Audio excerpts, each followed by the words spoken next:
Thank you. So again, my name is Tim Dignan. I am the Director of Alternative Education for Temecula Valley Unified School District. I'm also the principal at Susan H. Nelson Independent High School. So thank you for joining us. We are here to answer some questions and give you some information about our independent study program for our school district. I'm going to go through some basic information. We're going to do some frequently asked questions, and then I will open it up for any other questions people may have. If you have questions, you might want to put them into the chat. I have some teachers here, and they might be able to answer your questions before I get to them. So just to avoid any confusion, we are located on the Joan F. Sparkman Alternative Education Center. That campus is located at the corner of Pio Pico and Margarita. It houses 3 different schools: Rancho Vista High School, Temecula Valley Adult School, and the Independent Study School. So all 3 schools are at one place. Sometimes you might get confused when you hear about Sparkman. Let's talk about some specifics. We do offer a 100% online option for students. And ideally, students are never required to come on campus, although we encourage them to come on campus. They can get tutoring, they can get help. It's a great opportunity to meet weekly with their teachers. But that's our hybrid model, where students are required to attend in person for at least 90 minutes per week per course. So if you're taking 2 classes, you'd have to be here for at least 60 minutes. If you're taking 3 classes with us at a time, you'd be here for 90 minutes.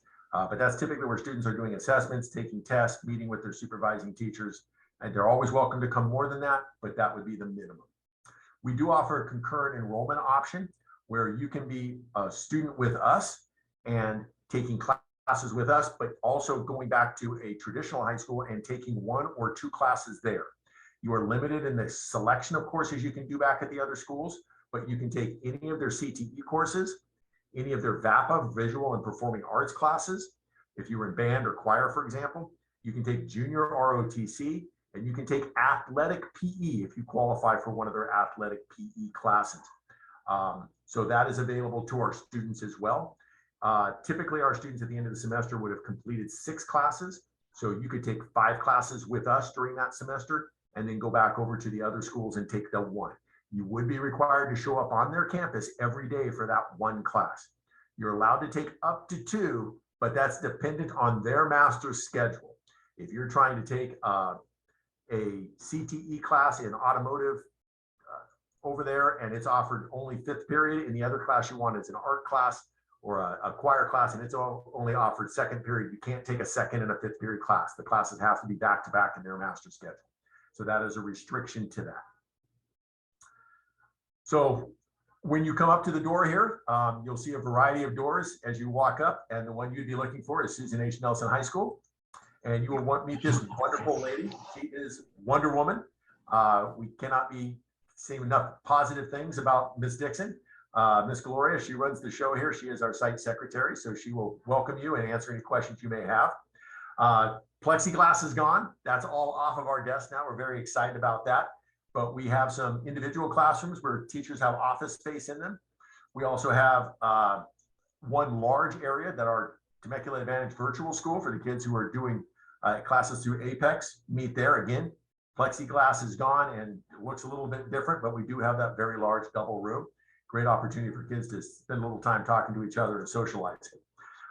This is our science lab, and we're very proud of it. Again, no plexiglass anymore. And we actually have new lab tables in there, so it's looking pretty sharp. We're excited about that and getting kids back. As a former science teacher, it always does my heart good to see kids doing real labs in a science class. So I'm going to jump into some of the frequently asked questions that come our way. It seems like that's a best way to get through these things. So what is independent study? It's an opportunity for students to have flexibility in their schedule more than anything else under the guidance of a credentialed teacher. They will have access to asynchronous online courses. They have very flexible time and when they work. Some students do great in the morning. Some students do better in the afternoon. Some students do better in the evening. So there's a flexibility in the time of the day in which they work. They do have access to come onto our campus and get help at any time during the regular school day. Attendance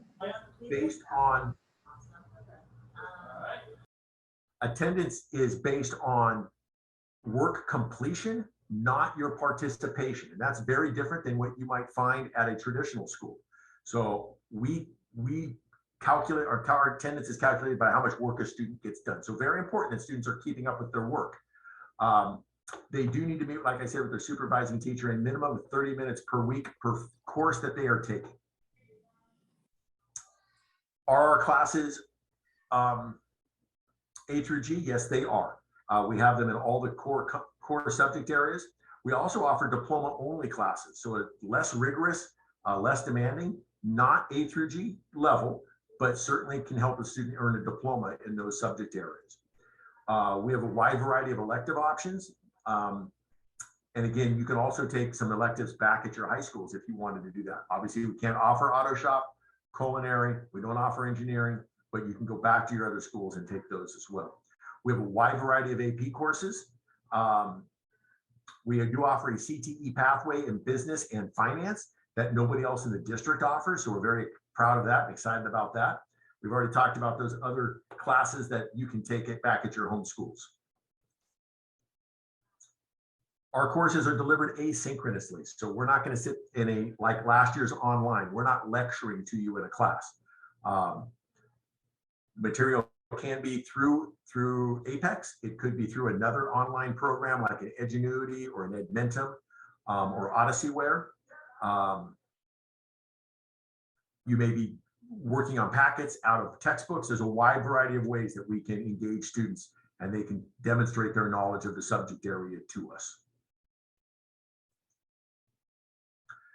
Do students have to attend daily live participation? In the law, they do not actually have to attend daily. But interestingly, any student who does not attend for 3 or more days in a week or 60% of that week, we are obligated now by law to start re-engagement strategies for those students.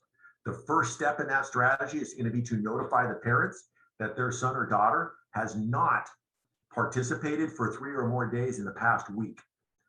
Once that happens,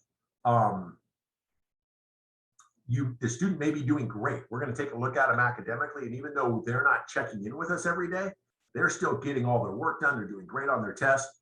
That's it. We're done. We don't need to have any more conversation with them.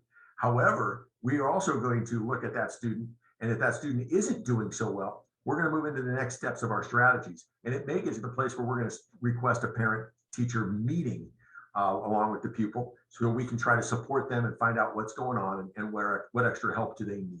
So you will be notified within 1 day of a student not meeting with us in that 3 days per week. Does the calendar here match the traditional schools? Yes, it does. We have the same breaks as they do. We have the same start dates and same finish dates. The only difference is we're on a quarter system. And this is very different in the number of classes that we take. Where a traditional school is on a semester. So they take 6 classes for a semester, and they do that semester's worth of content over in 6 different classes. We have found that our kids are way more successful when we limit the number of classes. Most of our kids take 3 classes. It's possible to only do 2 at a time. You can work with your teachers on that. But in doing so, we will cover an entire semester's worth of work in 1 quarter. So you're doing twice the amount of work in, for example, your Geometry A class. We're going to get that first semester all done in 9 weeks versus 18 weeks. And then the second quarter, you would take 3 more classes. At the end of the semester, you still will have completed 6 total classes. So you'll still be on track with the other schools. What are the benefits of this? Obviously, the flexibility, the ability to learn from home. Living in the world we're in right now with the pandemic, health concerns for people, I know that works for them. And also, many of our courses offer some flexibility in the pace of the course. And we talked about, we have diploma only, as well as the A through G. Students can also participate in outside activities. Many of our students are involved in equestrian or gymnastics. They do drama. They do things that can't fit in a regular school schedule. So this gives them that flexibility to perform in those and participate in those other activities. Can they play high school sports? Yes, they can. Excited to bring that back. It's been a few years, but we now have a multi-school agreement. It says working on, we actually have it signed now and through CIF. So all of our students are allowed to participate in CIF back at their home school or their last school of residency, the last school that they attended, if they're coming to us as an in-school transfer. They still have to try out and make that team. I can't promise they're making the team, but they certainly have every right as any other student to do that. So work with the athletic director and the athletic departments at your home school if you are interested in doing that. Are classes A through G in NCAA? Yes, they are. We've talked about that. And again, a student who meets our course requirements and graduates with our diploma, fully eligible to be at a four-year college or university. Here's just a sampling of those schools that our students have attended. They go to some of the best Cal States, some of the best UCs. They go to many of the private schools. And obviously we have a great connection with MSJC. So definitely ready to go on to college. Can they take more than 6 classes? Good question. Yes, you can. Although we encourage you to start with 3 classes in your first quarter just to get your feet wet and make sure you've got it under you, you know what's going on. Students can take 4 classes in a quarter. So basically, if they're doing that, they're completing 8 courses each semester. And that sets them up for the opportunity to potentially graduate early. We've had every year, we have a handful of kids who graduate after their junior year. And we have a larger number of students who graduate after the end of the first semester of their senior year.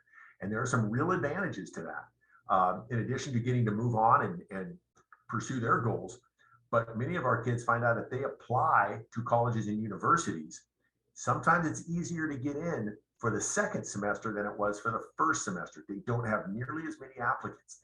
And the very simple way, every college and university accepts freshmen every year. Not all of those freshmen make it to the second semester.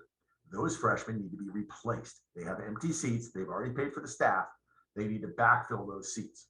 So this is a great opportunity for our students to get into some schools with a little bit less competition.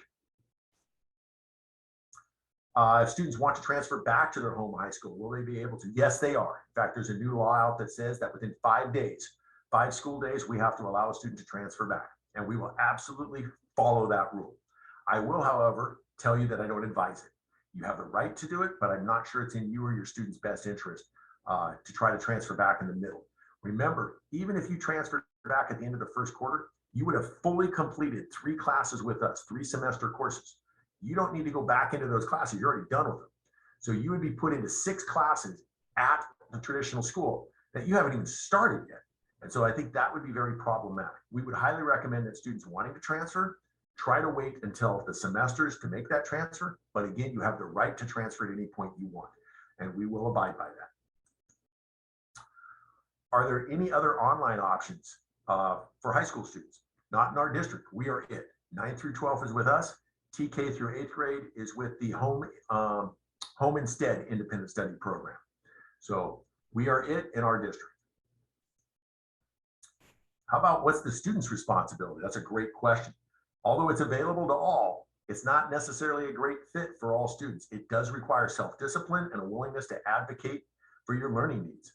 Your teachers aren't going to see you sitting in front of them every day, 5 days a week. You're going to have to reach out to them if you need help. They will help you all you ask, but you have to ask.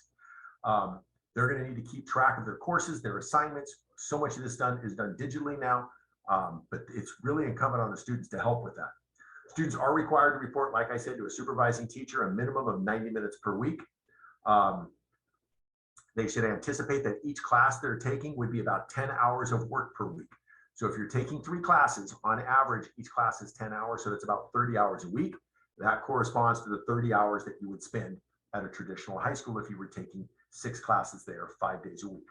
Some classes you're going to get done in 4, 5, 6 hours in a week. I understand that. But there's also classes that might take you more than 10 hours because they're much harder. So in average, it balances out. You'll have about 30 hours a week of work to do and about 10 hours per class. Again, what supports are available? We are here at the Sparkman Alternative Education Learning Center. Our teachers are available to help, to tutor, to guide students. We do have a counselor on campus that will also help with that. And we have an amazing social worker who's full-time at the center. So she's there to support students as well. Students with an IEP or a 504, we are here to support you. We have a wonderful case carrier that works with our students. However, a student who wants to come here with an IEP that is an IEP team decision. So although you have a right to come to independent study, Because you have an IEP, that supersedes that right. So you must have an IEP team meeting back at your previous school. That team makes the decision that independent study is the right placement for you, and we will gladly accept you here. It is not necessarily the right placement for all students, because as I talked about earlier, student has to be self-motivated, they have to have self-discipline, and they need to be prepared for the level of rigor that they're going to see in this program. Can you take AVID? No, you can't. And that's a disappointment, but we don't have that program here. And it is not available for concurrent enrollment. I'm happy to answer questions about that, but in thinking about it with district office personnel, we made the decision not to make that a concurrent enrollment because AVID is beyond just the one class. AVID filters into all the other classes they take. And so since they're only on that campus for AVID, it's not doing AVID the service that it needs to do. Do we offer CTE classes? Again, we offer business and finance.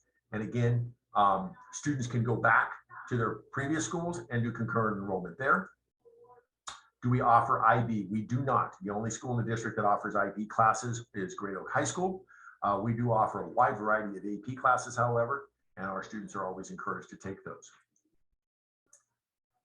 Do we offer dual enrollment? Temecula Valley High School and Chaparral High School both offer dual enrollment, a class that you take and get high school credit, but at the same time, you are getting college credit at MSJC for. We do not offer those, but again, we do offer the CTE business finance pathway that is articulated with MSJC. So that first year of the course does get the student college credit in addition to our other AP classes. If a student is doing concurrent enrollment, can they participate in the home high school's graduation? No, they cannot. They are a Susan Nelson student and they will go to the Susan Nelson graduation. And I will tell you right now that our graduation ceremony is small, short, and fun. You're going to enjoy ours and not nearly as long, and you don't sit out in the heat nearly as long. So bottom line, why do you want to come to us rather than go to somewhere else? There's charter schools, there's private schools, there's a lot of other independent study options. One, we have a proven record of success. We've been doing this since 1992, much longer than anybody else. Our teachers are outstanding and they're highly qualified. A variety of instructional options are here. We have the 100% online courses, we have the hybrid courses, we have concurrent enrollment courses that you can go back to traditional high schools. So again, other schools don't offer that. You can't take auto shop and engineering and many of the other courses that we're offering. We offer both A through G, the college prep track, as well as diploma only. We have a social worker and it's free. All right, I think that wraps me up. So I'm now going to open up for any questions people might have.